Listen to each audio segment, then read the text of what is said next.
Hello dear student, आप सभी का बहुत बहुत स्वागत है हमारे यूट्यूब चैनल होम एजुकेशन में। तो डियर स्टूडेंट, आज हम पढ़ाने वाले हैं क्लास 10th का रसायन शास्त्र है।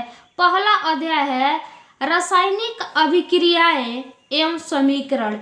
यही हमें चैप्टर जो है कंप्लीट इस वीडियो में पढ़ेंगे। A to Z हम इस वीडियो में बताएंगे। इसमें जो प्रश्न है वो भी बताएंगे, इसका जो डिफिनीशन है संक्षेप में डिफिनीशन जो है हम बताएंगे।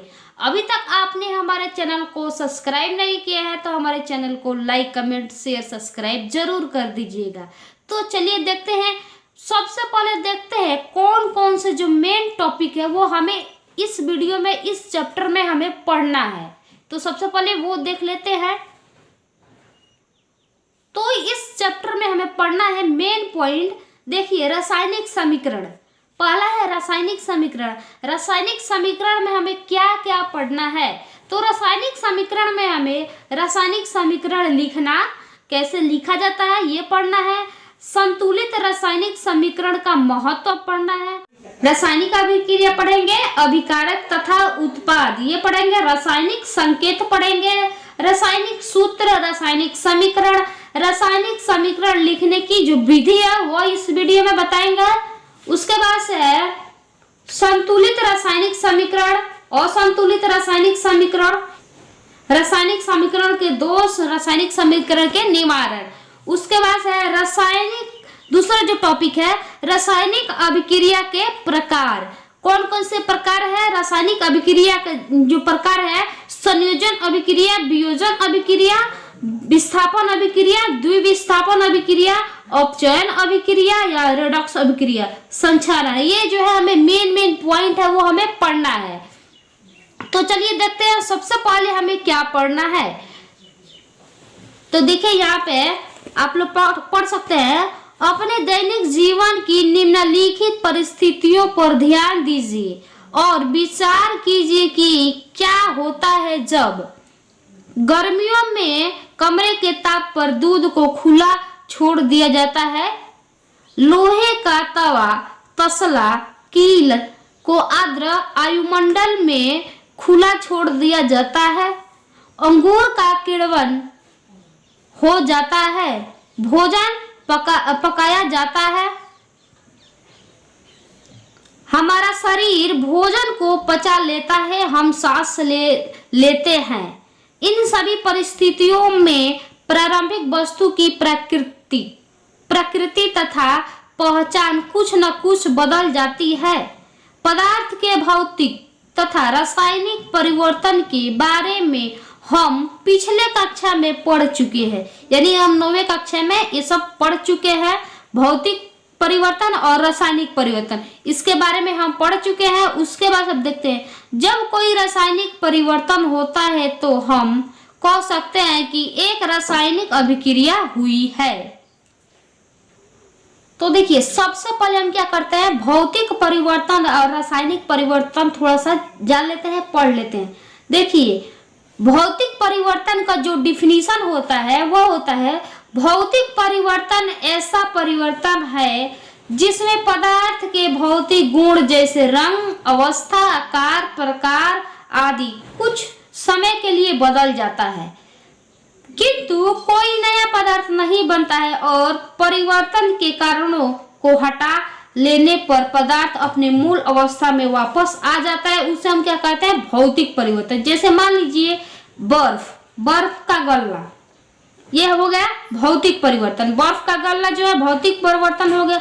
जल का उबलना, बल्ब का जलना, ये जो है भौतिक परिवर्तन है। अब हम देख लेते हैं रासायनिक परिवर्तन। रासायनिक परिवर्तन एक ऐसा परिवर्तन है जिसमें पदार्थ के गुणों में अस्थायी रूप से परिवर्तन होकर एक नए पदार्थ का निर्माण होता है और परिवर्तन के कारणों को हटा लेने पर भी पदार्थ अपनी मूल अवस्था में वापस नहीं आता है। जैसे मान लीजिए चावल से भात का बनना, ये जो हो गया रासायनिक परिवर्तन हो गया। दूध से दही का बनना रासायनिक परिवर्तन। कोयले का जलना, ये जो है रासायनिक परिवर्तन हो गया। उसके बाद से देख लीजिए यहाँ पे क्रियाकलाप है, आप लोग पढ़ लीजिएगा। ये कोई खास नहीं है, जो खास है वो इस वीडियो में हम बता देंगे। देखिए मेन पॉइंट जो है ये है रासायनिक समीकरण। रासायनिक समीकरण किसे कहते हैं इसका जो है पहले हम डिफिनीशन पढ़ लेते हैं, और जो क्रियाकलाप दिया है आप लोग पढ़ लीजिएगा, और हम इसका जो डिफिनीशन है संक्षेप में हम इसका डिफिनीशन जो हम बता दे रहे हैं, बहुत ही आसान तरीका से है, आप डिफिनीशन को याद कर सकते हैं। तो हम लोग पढ़ लेते हैं रासायनिक समीकरण। ठीक है, रासायनिक संकेतों या सूत्रों की सहायता से किसी वास्तविक रासायनिक अभिक्रिया के संक्षिप्त निवारण को रासायनिक समीकरण कहते हैं। उसके बाद से पढ़ेंगे अभिकारक तथा उत्पाद। किसी रासायनिक अभिक्रिया में भाग लेने वाले पदार्थ को क्या कहते हैं, अभिकारक कहते हैं, और अभिक्रिया के फलस्वरूप बनने वाले पदार्थ को उत्पाद कहते हैं। अब हम पढ़ेंगे रासायनिक समीकरण लिखना। रासायनिक समीकरण लिखने की जो विधि है इस वीडियो में हम बता रहे हैं। अब देखिए जो बहुत ही आसान विधि है कैसे आप लिख सकते हैं रासायनिक समीकरण। तो देखिए रासायनिक समीकरण लिखने की विधि, पहला विधि है अभिकारक को बाईं और उत्पाद को दाईं ओर लिखकर इसके बीच एरो का चिन्ह दे देते हैं। ये पहला जो है विधि हो गया। उसके बाद से दूसरा जो है यदि अभिकारक अथवा उत्पाद दो या दो से अधिक हो तो उनके बीच प्लस का चिन्ह दे दिया जाता है।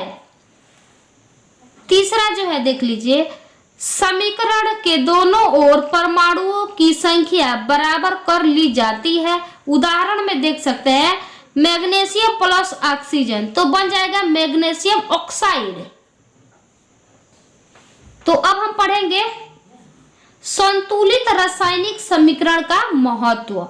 संतुलित रासायनिक समीकरण का जो है महत्व इस वीडियो में देख लेते हैं, क्या है उनका महत्व। संतुलित रासायनिक समीकरण का महत्व।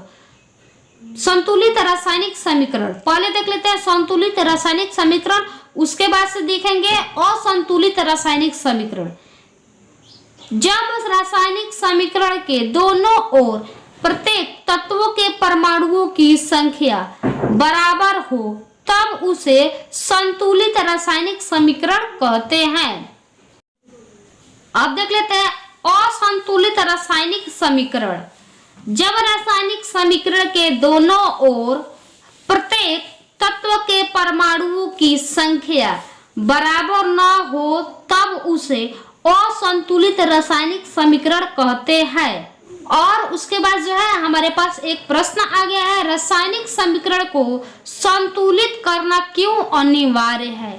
क्यों अनिवार्य है, इसका उत्तर होगा द्रव्यमान संरक्षण के नियम के अनुसार हम जानते हैं कि रासायनिक अभिक्रियाओं अभिकारकों और उत्पादों के द्रव्यमान हमेशा समान होते हैं।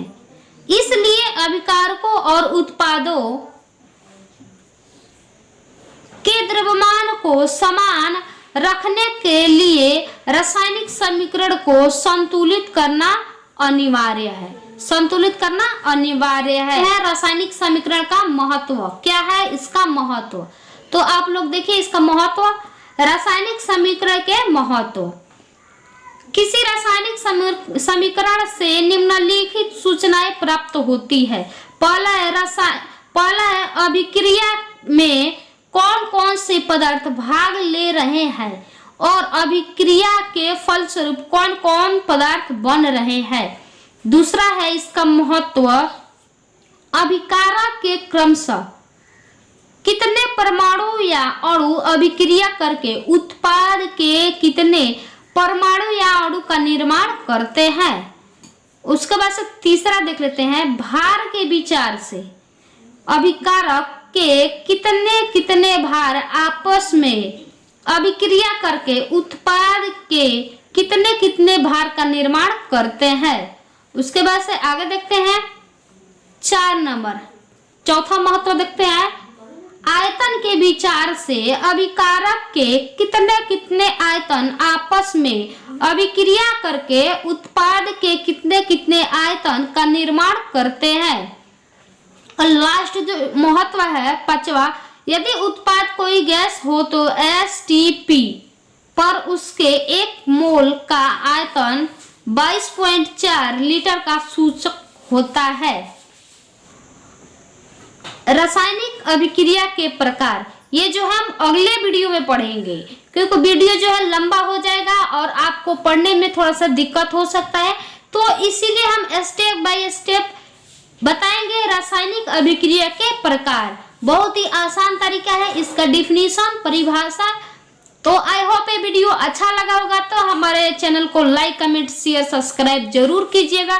फिर मिलते हैं अगले इंटरेस्टिंग वीडियो में, तब तक के लिए हमारे चैनल से जुड़े रहें। Thank you for watching my video, और वीडियो को शेयर जरूर कीजिएगा।